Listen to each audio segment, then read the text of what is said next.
누가복음 8장 1절부터 3절 말씀입니다. 네, 금방 찾으셨네요. 누가복음 8장 1절부터 3절까지 말씀인데요. 3절밖에 안 되니까 저희 이거 다 같이 그냥 한꺼번에 읽죠. 네. 시작. 그 후에 예수께서 각 성과 마을에 두루 다니시며 하나님의 나라를 선포하시며 그 복음을 전하실세 12 제자가 함께 하였고 또한 악귀를 쫓아내심과 병 고침을 받은 어떤 여자들 곧 7 귀신이 나간 자 막달라인이라 하는 마리아와 헤롯의 청지기 구사의 아내 요한나와 수산나와 다른 여러 여자가 함께하여 자기들의 소유로 그들을 섬기더라. 아멘. 오늘 말씀 짧지요? 설교도 좀 빨리 끝날 수 있을까요? 제 고민이 늘 설교가 좀 길어서 고민이거든요. 설교를 좀 빨리 끝냈으면 좋겠는데 그러기는 쉽지 않을 것 같긴 합니다. 방금 말씀들 읽으셨잖아요. 말씀들 읽으셨으면 제가 어떤 설교를 하고 어떤 주제로 흘러갈지 대충 이렇게 감이 잡히시나요? 한 줄로? 제가 조금 힌트를 드리자면 이번 4월 수요 여성 예배 주제가 봉사입니다. 자, 그거랑 이렇게 본문과 주제를 한번 연결시켜 보시면 오늘 설교 방향과 주제가 나오겠지요. 예수님과 함께 했던 여성들이 예수님을 섬겼습니다. 오늘 모인 우리 여성들도 그렇게 예수님을 섬깁시다. 맞을까요? 네. 그러면 설교 끝났네요. 설교 본문이 짧아서 그런가 오늘 되게 일찍 끝날 것 같죠? 이래놓고 또 깁니다. 그런데 게다가 오늘 3절에 보니까 조금 마음에 이렇게 걸리는 말씀이 있어요. 뭐냐면 자기들의 소유로 섬겼다 그렇게 적혀있네요. 섬기는데 뭘로 섬겼다고요? 자기들의 소유로. 자, 오늘 잘 오셨습니다. 가지고 계신 소유들 다 내놓으시고 예수님을 잘 섬기시기 바랍니다. 아멘? 아멘을 하시네요. 오늘 뭐 안 갖고 오신 거 아니에요? 가지고 계신 게 없으시다고요? 그럼 어떡하죠? 못 섬기나요? 아니면 가진 게 없어서 그나마 드릴 게 없어서 다행일까요? 진짜 오늘 설교 다 들었으니까 이제 가셔서 열심히 섬김의 삶으로 봉사하시며 사시기 바랍니다. 아멘. 우리 이제 성경 읽으러 내려갈까요? 계속 제가 유혹하지요. 그러나 성경 본문이 말씀하시는 거 정말 우리 가운데 봉사가 무엇인지 그것에 대해서 다시 한번 살펴보려고 합니다. 오늘 제가 돈 얘기나 헌금 얘기하려고 이 말씀을 드리는 게 아닙니다. 어떤 말씀을 도대체 하시려고 하는지 한번 저희가 말씀을 한번 보도록 하겠습니다. 1절 다시 한번 읽어보도록 하겠습니다. 시작. 그 후에 예수께서 각 성과 마을에 두루 다니시며 하나님의 나라를 선포하시며 그 복음을 전하실세 12 제자가 함께하였고. 요새 계속 시간에 대한 이야기가 나옵니다. 오늘도 그 후에라는 말씀이 나옵니다. 그럼 그 후가 언제인지 알아보려면 어디로 가야 된다고요? 전으로 가봐야 되는 거예요. 후가 뭔지를 알려면 전으로 가봐야 됩니다. 그래서 7장을 제가 미리 살펴봤더니요. 맨 처음 1절부터 시작해서 백부장이 종을 고치시는 사건이 나왔습니다. 어떤 사건인지 아시지요? 그리고 나인성에서 과부의 아들을 살리셨습니다.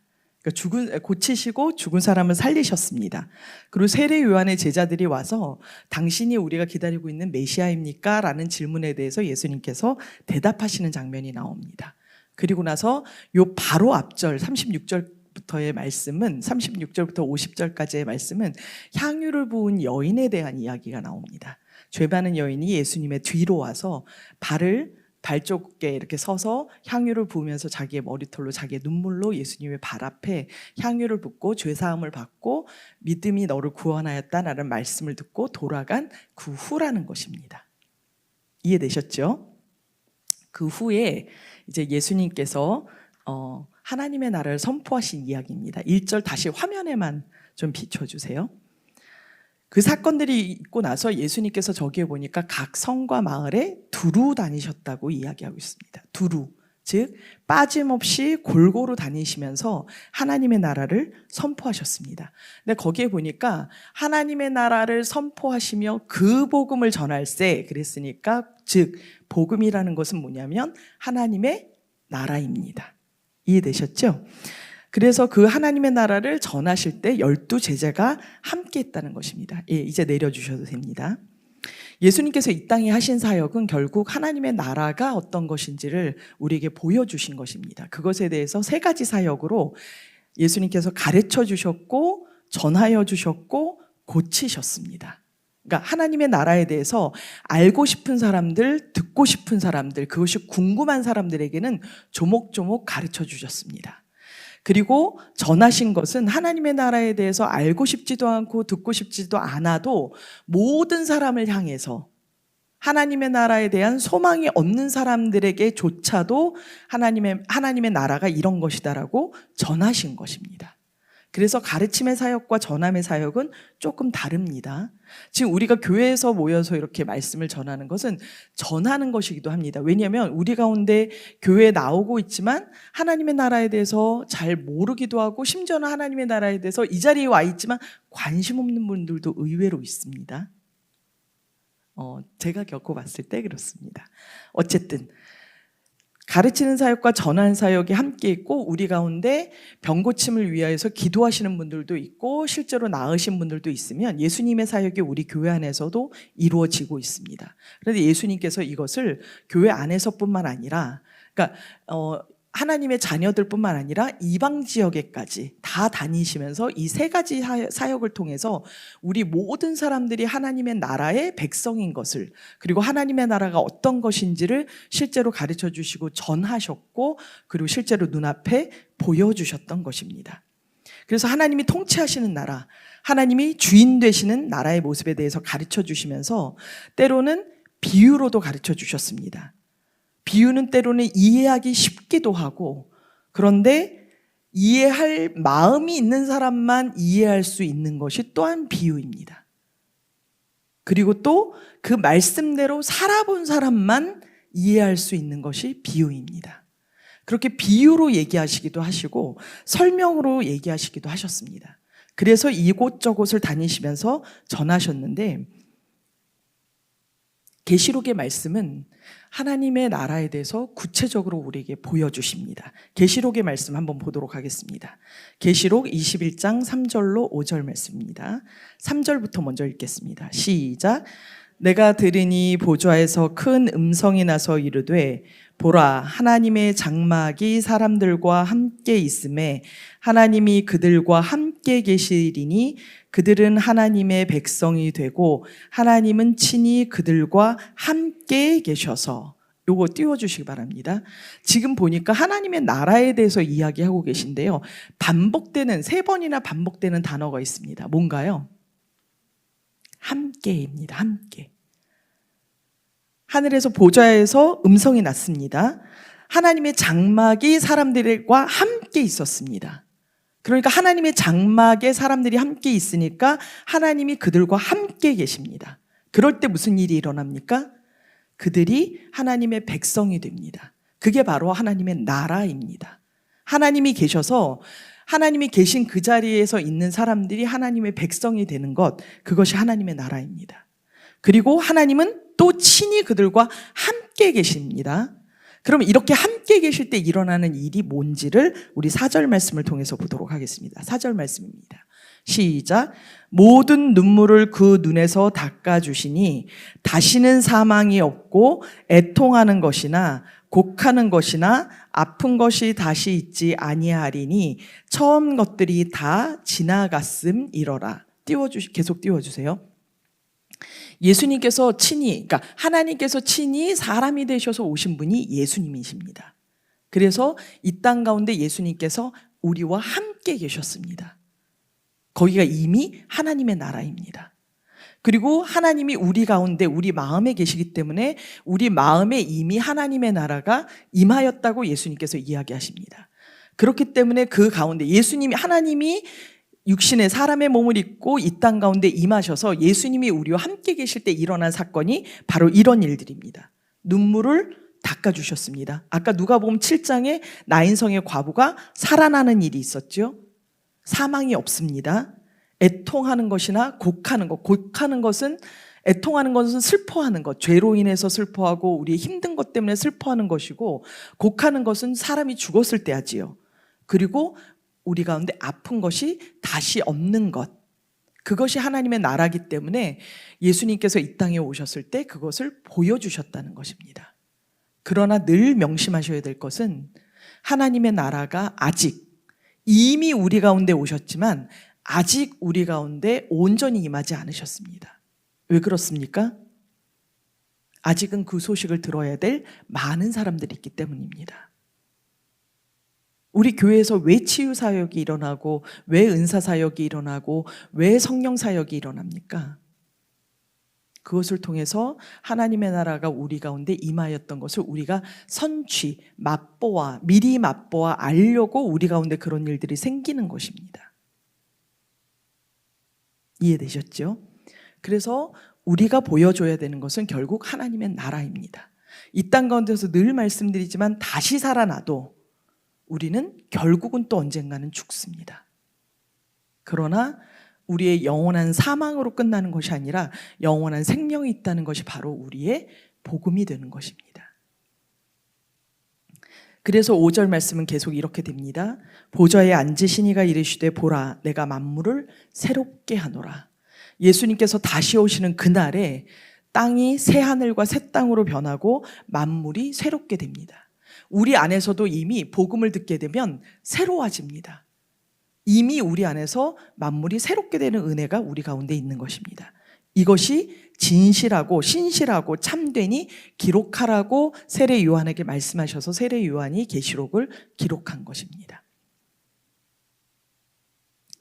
하나님의 나라가 어떤지 예수님께서 그렇게 전하고 계실 때 12 제자들도 함께 다녔다는 것입니다. 그리고 실제로 예수님께서 그 제자들을 사람들 가운데서 나누어서 보내시기도 하시고 실습도 시키셨지요. 그런데 2절, 3절 말씀에는 그 제자들만 함께 다닌 게 아니라고 우리에게 알려주고 계십니다. 2절, 3절 말씀 함께 보겠습니다. 시작. 또한 악귀를 쫓아내심과 병고침을 받은 어떤 여자들 곧 7 귀신이 나간 자 막달라인이라는 마리아와 헤롯의 청지기 구사의 아내 요한나와 수산나와 다른 여러 여자가 함께하여 자기들의 소유로 그들을 섬기더라. 아멘. 여자들도 함께했다는 거죠. 그럼 방금 이 본문에서 2절 한번 다시 한번 보여주세요. 2절 말씀부터 이 3절까지가 한 문장이에요. 통으로 한 문장입니다. 2절 말씀 다시 한번 보여주세요. 그 앞전 말씀이요. 자, 여기에 보니까 주어가 있습니다. 이 전체 한 문장이라고 그랬으니까 주어가 있고 목적어가 있고 서술어가 있습니다. 주어는 어디냐면 저기 어떤 여자들입니다.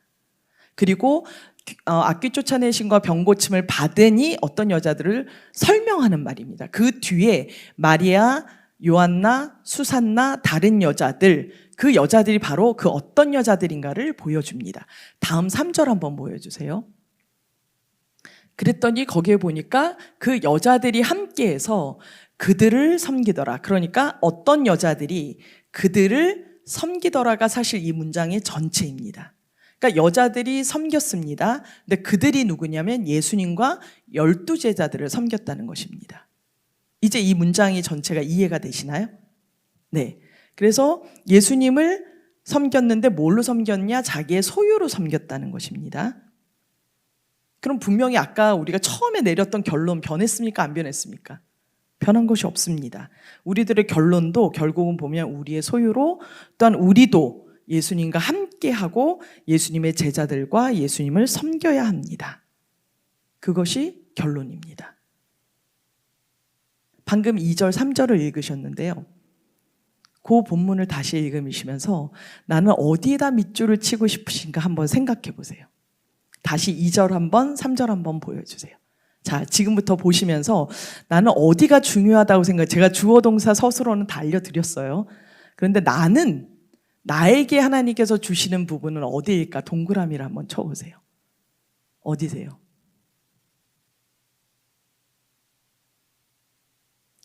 자, 2절 지나갑니다. 3절 보여주세요. 어디다가 동그라미를 치고 싶으세요?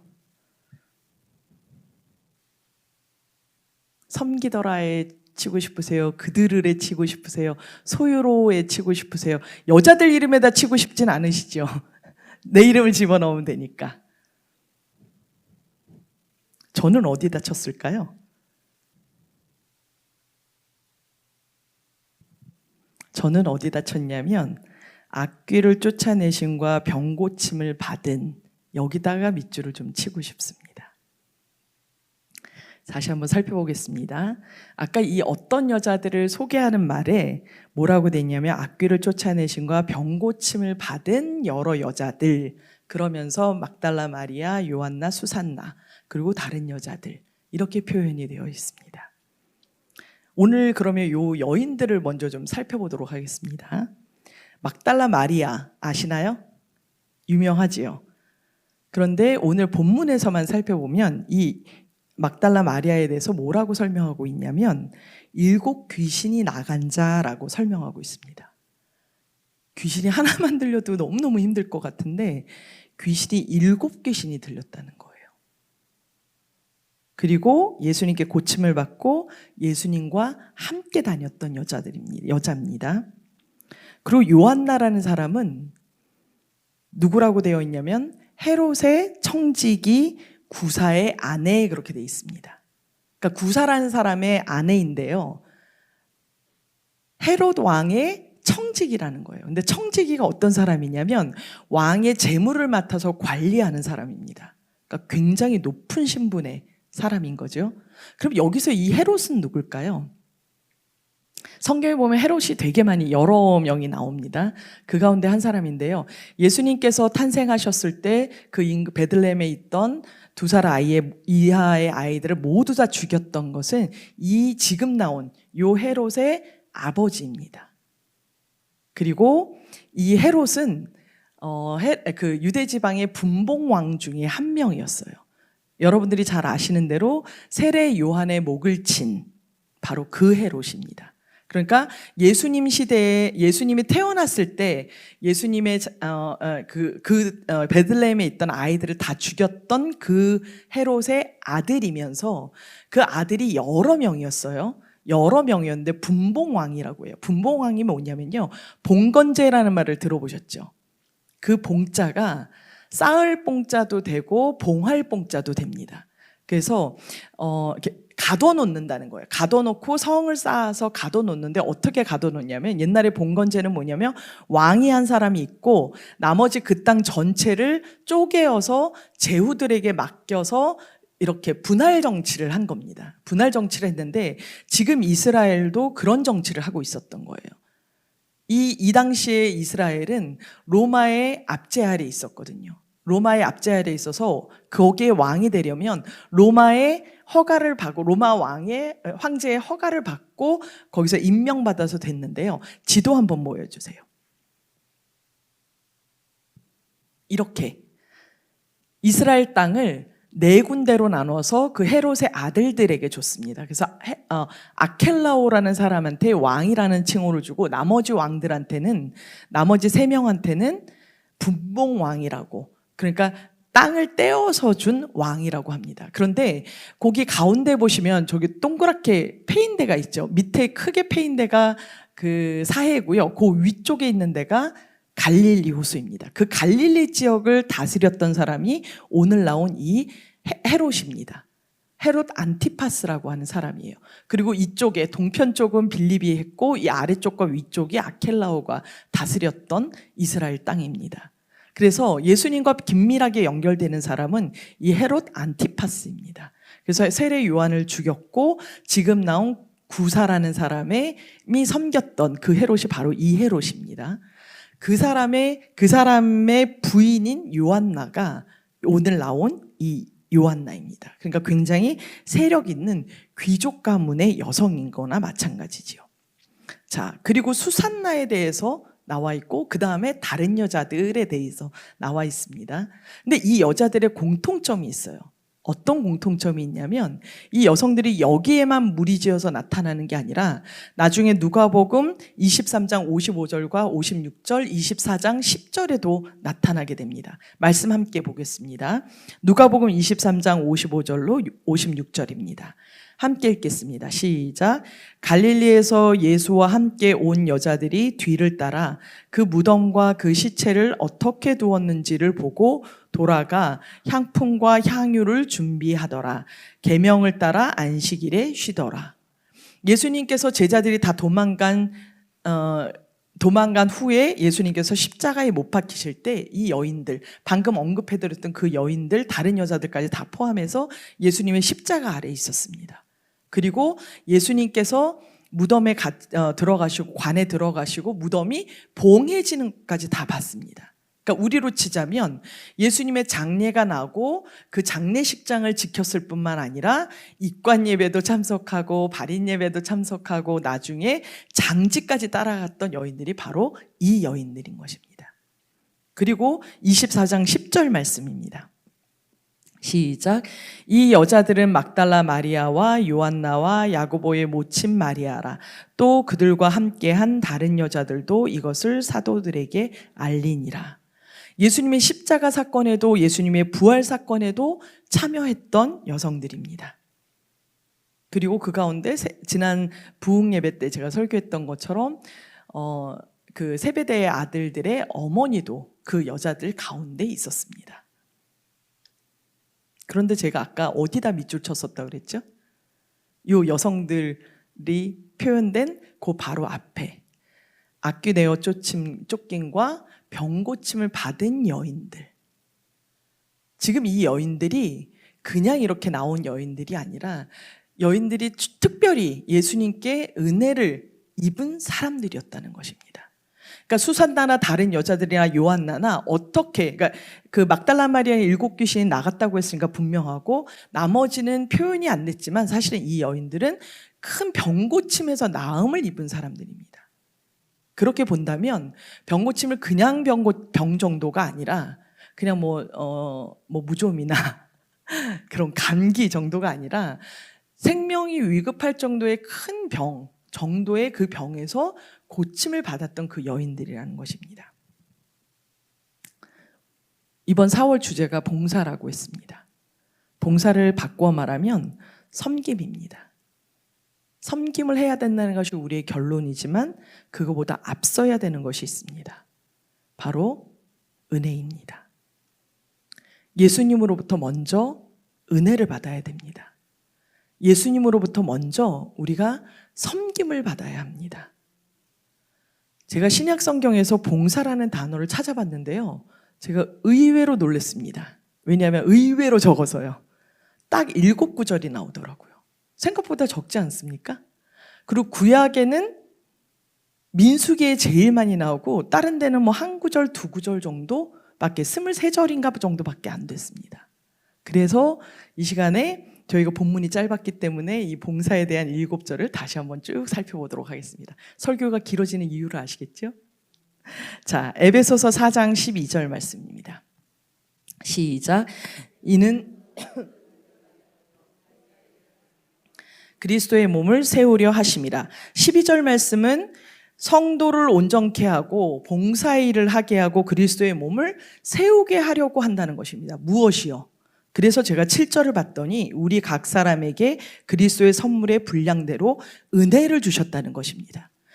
예수님께서 우리 각 사람 가운데 그리스도의 은혜, 선물을 주셨는데 분량대로 은혜를 주셨다는 것입니다. 그래서 그 은혜를 주신 이유가 뭐냐? 성도를 온전케 하고 봉사의 일을 하게 해서 그리스도의 몸을 세우려고. 그리스도의 몸이 뭡니까? 성전입니다. 교회입니다. 교회를 세우려고 우리에게 은혜를 주셨다는 것입니다.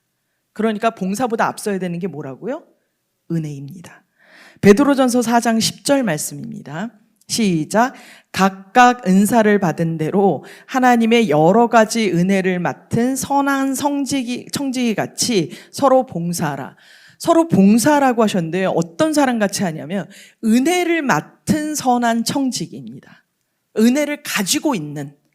뭘 갖고 있어야 봉사할 수 있다고요? 은혜를 갖고 있으셔야 돼요. 빌립보서 3장 3절입니다. 시작. 하나님의 성령으로 봉사하며 그리스도 예수로 자랑하고 육체를 신뢰하지 아니하는 우리가 곧 할례파라. 저 같으면 봉사를 자랑하고 그렇게 할 것 같은데요. 오늘 말씀을 보니까 뭐냐면 하나님의 성령으로 뭐 하래요? 봉사하라는 겁니다. 저희 교회가 계속 요새 성령 집회 이후로 은사를 받고 있고 은혜를 받고 있습니다. 뭐 하려고요? 봉사하려고요. 그걸로 자랑하려고요? 봉사하려고요. 우리가 자랑해야 되는 것은 무엇입니까? 그리스도 예수입니다. 그리고 우리의 육체를 신뢰하지 아니하는 우리가 진짜 할례파라는 것입니다. 고린도후서 9장 12절 말씀 보겠습니다. 시작. 이 봉사의 직무가 성도들의 부족한 것을 보충할 뿐 아니라 사람들이 하나님께 드리는 많은 감사로 말미암아 넘쳤느니라. 그래서 우리가 그렇게 봉사한 봉사가 우리의 성도들의 부족한 것을 서로 채워주려고 하는 것입니다. 내가 은혜를 많이 받았으면 나 은혜 많이 받았다 그걸 자랑하는 것이 아니라 우리 가운데 부족한 사람을 채워주려고 우리가 그 은혜와 은사를 받았다는 것입니다. 그러면 그것을 보고 사람들이 더 하나님께 많은 감사를 올리는데 그것을 넘치도록 한다는 것입니다. 고린도후서 9장 8절 말씀 함께 읽겠습니다. 시작. 하나님이 능히 모든 은혜를 너희에게 넘치게 하시나니 이 이유는 너희로 모든 일에 항상 모든 것이 넉넉하여 모든 착한 일을 넘치게 하려고 하신다고 그렇게 말씀하고 계십니다. 아까 그 말씀에 보니까 부족한 것을 보충하고 이렇게 봉사해야 되는데 하나님 이미 그 앞절에 방금 읽었던 건 12절이었는데요. 8절 말씀엔 뭐라고 되어 있냐면 모든 은혜를 우리에게 이미 넘치게 하셔서 우리로 하여금 착한 일을 넘치게 할 수 있도록 하셨고 그래서 우리가 봉사로 이 직무의 봉사로 우리 부족한 것들을 서로 보충해 줄 수 있다고 하시는 것입니다. 그럼 봉사보다 앞서는 게 뭐라고요? 은혜입니다. 지금 7번의 말씀을 읽고 있는데 계속 말씀이 반복되지요. 베드로전서 4장 11절 말씀입니다. 시작. 만일 누가 말하려면 하나님의 말씀을 하는 것 같이 하고 누가 봉사하려면 하나님이 공급하시는 힘으로 하는 것 같이 하라. 이는 범사에 예수 그리스도로 말미암아 하나님의 영광을 받으시게 하려 함이니 그에게 영광과 권능이 세세에 무궁하도록 있느니라. 아멘. 봉사를 하려면 뭘로 해야 된다고요? 하나님께서 공급하시는 힘으로 하셔야 된다는 겁니다. 마지막으로는 제가 여기 본문에는 안 넣었는데요. 디모데후서 1장 8절에 오네시보로가 에베소에서 많이 봉사하였다는 그런 장면이 있군요. 그 봉사하였다는 장면이 나와 있습니다. 오네시보로는 굉장히 그러니까 나이가 연세가 많으신 분이었는데요. 그분이 에베소에서 봉사하셨다는 겁니다. 그래서 봉사의 내용들을 7차례를 다 살펴보면 그 봉사 앞서서 하나님의 은혜를 그리고 하나님의 성령과 관련되어 있던 것을 알 수 있습니다. 결론은 먼저 은혜 받고 성령 충만하여야 할 수 있는 것이 봉사입니다. 그러니까 여러분들께서 하나님 저 은혜 받고 싶습니다. 은사 받고 싶습니다. 기도하실 때는 뭘 각오하셔야 되냐면 하나님 내가 하나님의 교회를 세우는데 내가 봉사하겠습니다. 그 각오가 있으셔야 하는 거예요. 사도행전 17장 25절 말씀 함께 읽겠습니다.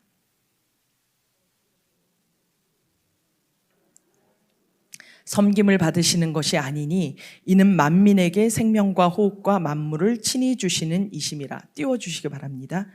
이 말씀은 사도 바울이 아레오바고 광장에서 사람들이 알지 못하는 신에게 예배를 하는 모습을 보고 설교를 하는 중에 나오는 말씀입니다. 그러면서 하나님이 어떤 분이신가 설명하는 대목입니다. 뭐라고 되어 있죠? 무엇이 부족한 것처럼 사람의 손으로 하나님께 섬김을 받으신다고요? 안 받으신다고요? 안 받으신다고요.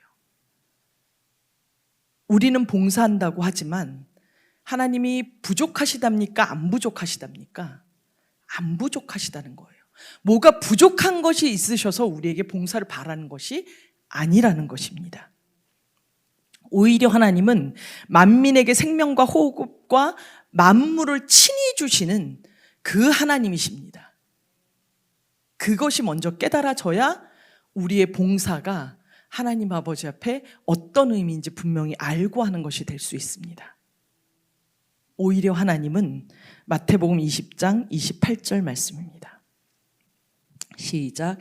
인자가 온 것은 섬김을 받으려 함이 아니라 도리어 섬기려 하고 자기 목숨을 많은 사람의 대속물로 주려 함이니라. 하나님은 도리어 우리에게 섬김을 받으려고 오신 것이 아니라 도리어 섬기려 하고, 어디까지 섬기시냐면 자기의 목숨을 많은 사람의 대속물로 주기까지 섬기는 분이시라는 겁니다.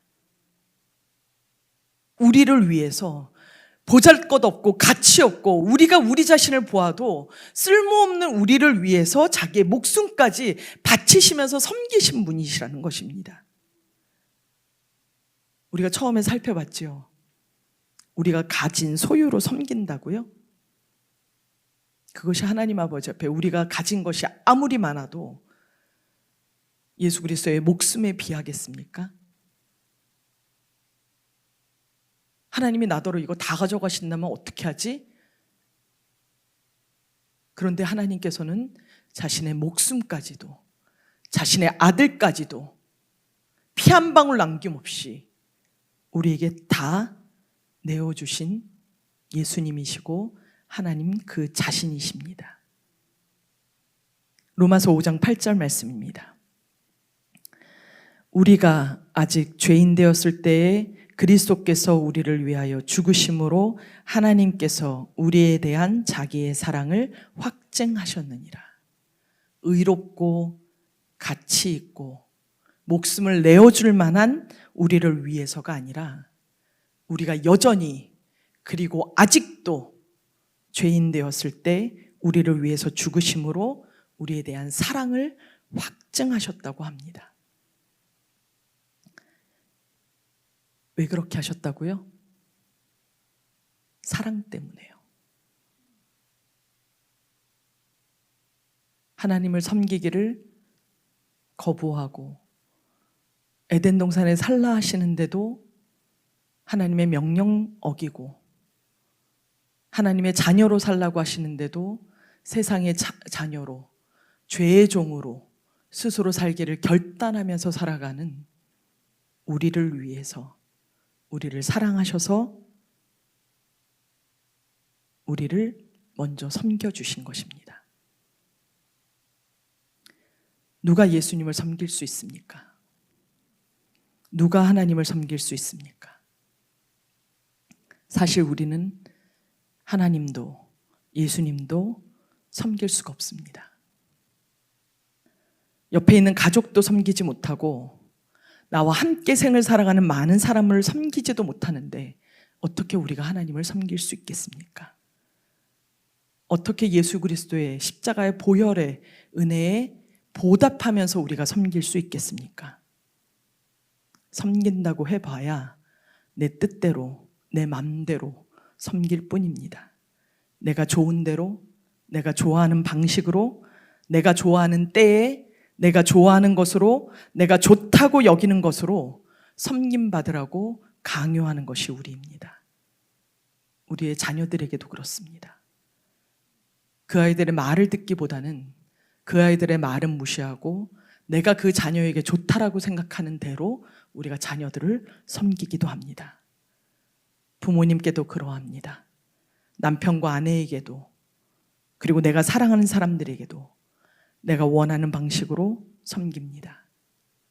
내 주변의 사람들, 내 가족들의 필요와 요구는 무시하면서 내 방식대로 섬긴다고 하고 그 섬김을 알아주지 않는다고 속상해합니다. 심지어 우리는 하나님께도 하나님의 뜻은 묻지 않고 하나님께서 뭘 기뻐하실지, 하나님께서 뭘 좋아하실지 생각하지 않고 내가 섬기고 싶을 때 섬기고 내 마음대로 섬기고 있습니다. 섬깁시다, 봉사합시다. 오늘의 결론이 맞습니다. 그러나 그 전에 하나님께서 우리에게 베푸시는 은혜들을 먼저 기억하시길 바랍니다. 하나님께서 내게 베푸신 은혜와 섬김에 대한 감격과 감사와 경험 없이 봉사하고 섬기는 것은 너무나도 고통스러운 일입니다.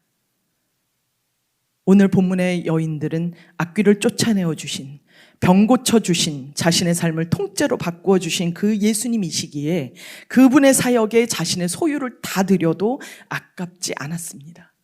그랬기에 섬길 수 있었습니다. 그러면 우리는요? 병 고침을 받으신 기억이 있으십니까? 그러면 섬기셔야죠. 난 그런 기억이 없으니 다행이다 하실 겁니까? 그러면 일단 병 들어서 고생해 보시고 그리고 난 이후에야 감사하실 것입니까? 아픈 데는 기도하시면서 왜 아프지 않은데 신체의 장기들과 그 모든 우리의 신체들, 멀쩡한 신체들에 대해서는 감사하지 않으십니까? 그것은 왜 은혜라고 생각하지 않으십니까? 악기 들렸다가 노임받아야 감사하실 것입니까? 멀쩡한 정신으로 살아가시는 것에는 왜 감사가 없습니까? 그것은 왜 은혜라고 생각하지 않으십니까? 내 생각과 내 정신으로 주님을 섬길 수 있으면 더 감사한 것 아닙니까? 꼭 잃었다가 찾아야만 귀합니까? 잃지 않게 하신 것은 안 귀합니까? 특별한 체험이 있어야만 감사합니까? 그 체험 없이도 하나님의 말씀을 들으러 나와 앉아있는 내가 더 기적이고 감사이지 않습니까? 하나님께 아무런 은혜도 받지 않은데 이 자리에는 왜 계십니까? 자기의 목숨까지 내어주신 것보다 더 큰 은혜가 여전히 필요하십니까? 영원히 죽을 수밖에 없는 우리를 살려주신 것보다 더 큰 무슨 은혜가 필요하십니까? 무슨 은혜가 더 부족하십니까? 매일 우리의 간구와 넋두리와 우리의 눈물의 자리에 함께 해주시는 하나님께는 감사함이 없습니까? 하나님께서 너무 섭섭하지 않으시겠습니까? 우리들은 우리의 자녀들을 대하여서 내가 너희를 밤낮으로 보살펴주고 밥하기 싫은데도 밥해주고 청소해주고 빨래해주고 너희를 보살피는데 왜 나에게 감사함이 없냐? 특별히 사달라는 거나 사줘야 만족하고 그마저도 당연히 여기면 우리의 마음이 섭섭하지 않습니까? 하나님은 안 섭섭하시겠습니까? 우리에게 이 땅을 살아가면서 하나님의 나라를 경험하시도록 우리를 하나님의 자녀로 불러주시고 이 땅 가운데 숨쉬며 살아갈 수 있도록 인도해 주신 그 하나님의 일상의 은혜, 그 하나님께 감사하지 않습니까? 그거를 당연하게 여기면 하나님 안 섭섭하시겠습니까? 그 마음 몰라드리면 하나님 외롭지 않으시겠습니까?